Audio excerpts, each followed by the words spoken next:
Joseph McKinnon, un homme de 60 ans, a été retrouvé mort près d'un trou qu'il avait creusé dans son jardin. Trouvant cette scène quand même étrange, les policiers vont décider d'enquêter et ils vont réaliser que ce trou est en fait une véritable tombe. Pour tout savoir sur la triste et mystérieuse histoire de Joseph McKinnon, lançons-nous maintenant dans la vidéo.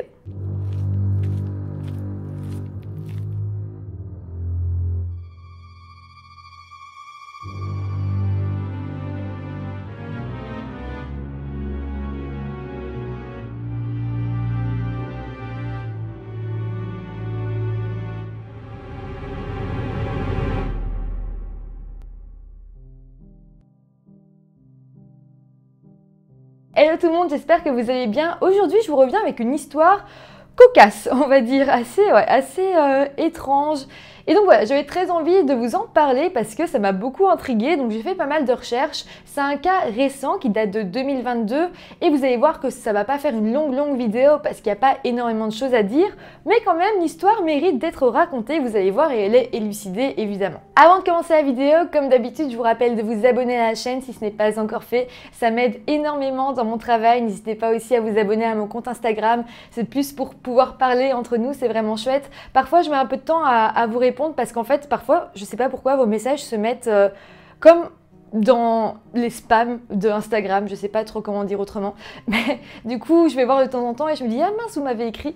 Mais voilà, donc si je réponds pas, c'est pas que j'ai pas envie, c'est juste que je vous vois pas directement, mais je finis toujours par vous répondre, je vous le promets. Bon voilà, maintenant que tout ça est dit, lançons-nous dans cette vidéo. Nous sommes donc le 7 mai 2022 aux États-Unis et plus précisément en Caroline du Sud dans la ville de Trenton. À 10h10 ce jour-là, la police va recevoir un appel d'une personne qui demande de l'aide car un homme a été retrouvé inanimé allongé dans la cour de son jardin. Le voisin avait essayé de lui faire un massage cardiaque mais l'homme était resté inanimé et le voisin avait même dit « je pense qu'il est décédé ». La police s'est alors rendue sur les lieux et effectivement, ils ont trouvé l'homme dans la cour de son jardin au numéro 102 de la Tanglewood Drive à Trenton. C'est un endroit très reculé dans les champs avec très peu de voisins. Donc voilà, les enquêteurs se rendent là-bas et ils se rendent bien compte qu'il y a très peu de maisons et c'est vraiment une chance que quelqu'un ait repéré l'homme mort dans son jardin parce qu'il y avait de grandes chances qu'il ne soit presque jamais retrouvé ou en tout cas dans très longtemps tellement les maisons sont espacées, c'est super vaste comme endroit. La police va donc observer le corps de l'homme bel et bien mort et ils vont se dire que la mort semble naturelle parce qu'il n'y a vraiment aucune trace de lutte ou quoi que ce soit, il n'y a pas de contusion, juste l'homme est tombé là mort. D'ailleurs, rapidement, on va se dire que l'homme est sans doute décédé d'une crise cardiaque, il faisait chaud, il creusait un trou et donc beaucoup d'efforts, peut-être que son cœur s'est arrêté. En fait, il avait été retrouvé dans son jardin avec une pelle et une motte de terre à côté de lui. En fait, lorsqu'il est décédé, l'homme était en train de creuser une sorte de fosse dans son jardin, il devait faire sans doute beaucoup d'efforts, il faisait ça à la main et puis l'homme n'était pas tout jeune, il avait une soixantaine d'années, donc on se dit que son cœur a tout simplement lâché. Les enquêteurs ne vont pas tarder à l'identifier. Il s'agit de Joseph Anthony McKinnon, un homme âgé de 60 ans. Joseph vivait avec sa petite amie Patricia Ross Dent, qui était elle âgée de 65 ans. Évidemment, les policiers vont fouiller la maison pour essayer de trouver Patricia, mais elle n'était nulle part. Ils apprendront alors qu'elle travaillait et donc ils vont téléphoner à son travail pour l'avertir de la mort de son petit ami. Patricia travaillait au Mount Vintage Golf Club à North Augusta. Ils vont alors avoir ses collègues au téléphone, mais les collègues vont dire que Patricia n'est pas venue travailler aujourd'hui et que c'est bizarre parce que ça lui ressemble pas. Normalement, elle donne un coup de téléphone et explique pourquoi elle peut pas venir, mais là, elle était juste pas venue et des collègues avaient essayé de lui téléphoner, lui envoyer des messages, mais elle n'avait tout simplement pas répondu, donc eux aussi, en fait, ils étaient inquiets. Avec ça, les enquêteurs se sont quand même dit qu'il y avait quelque chose de très bizarre dans cette histoire. On avait quand même un trou, un homme qui était décédé et une personne qui semblait avoir totalement disparu. Donc, petit à petit, on se dit, même si l'homme semble être décédé d'une cause naturelle, le fait que sa femme ait disparu, peut-être qu'elle lui aurait quand même fait du mal ou qu'elle aurait pu provoquer la crise cardiaque avec, je sais pas, des médicaments ou quelque chose comme ça.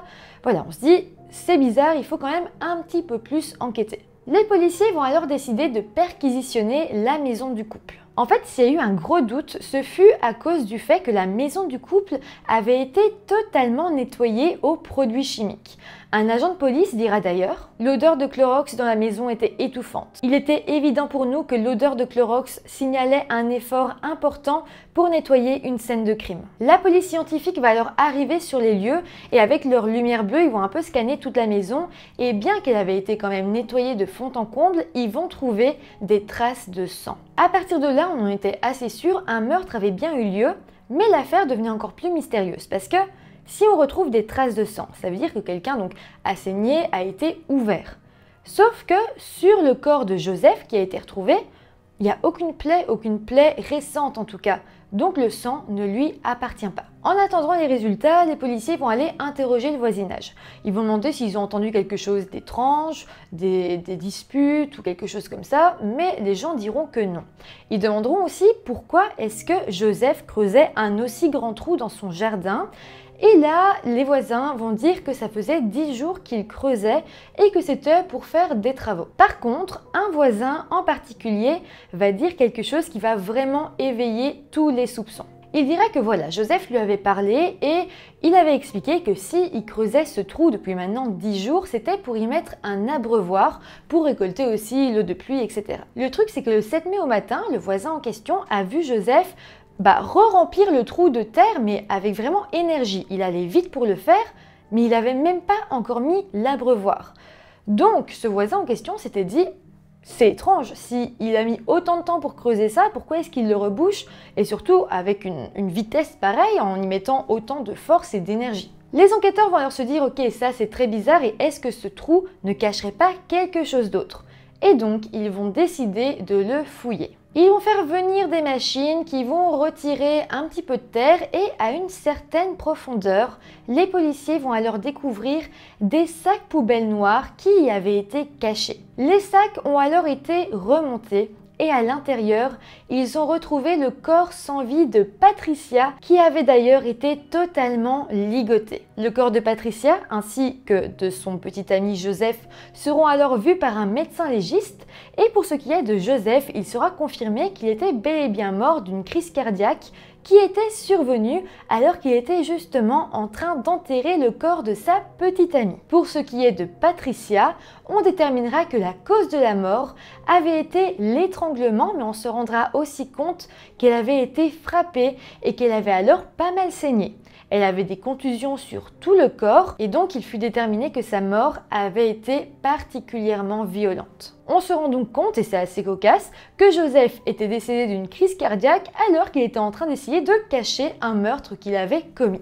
Les enquêteurs vont alors essayer de retracer la journée du meurtre. Sur le rapport, il sera écrit que Joseph avait potentiellement déjà prémédité le meurtre 10 jours avant, vu qu'il avait commencé à creuser le trou 10 jours avant le meurtre. Pour ce qui est de l'attaque, elle avait eu lieu la nuit du 6 au 7 mai 2022. Joseph aurait alors commencé à frapper Patricia alors qu'il se trouvait à l'intérieur de leur maison. Les coups ont été donnés avec violence et Joseph a fini par étrangler sa petite amie à main nue. Après ça, il aurait ligoté son corps en se servant de ruban adhésif et puis il l'aurait emballé dans plusieurs sacs poubelles. Une fois le meurtre réalisé, Joseph aurait attendu les petites heures du matin et aurait jeté le sac poubelle à l'intérieur du trou et puis au moment de le reboucher, après quelques dizaines de minutes, eh bien il se serait évanoui, aurait fait une crise cardiaque et serait décédé. Joseph, on peut se dire qu'il était très stressé, qu'il faisait chaud, qu'il faisait un effort physique, qu'il était sans doute pas dans un bon état.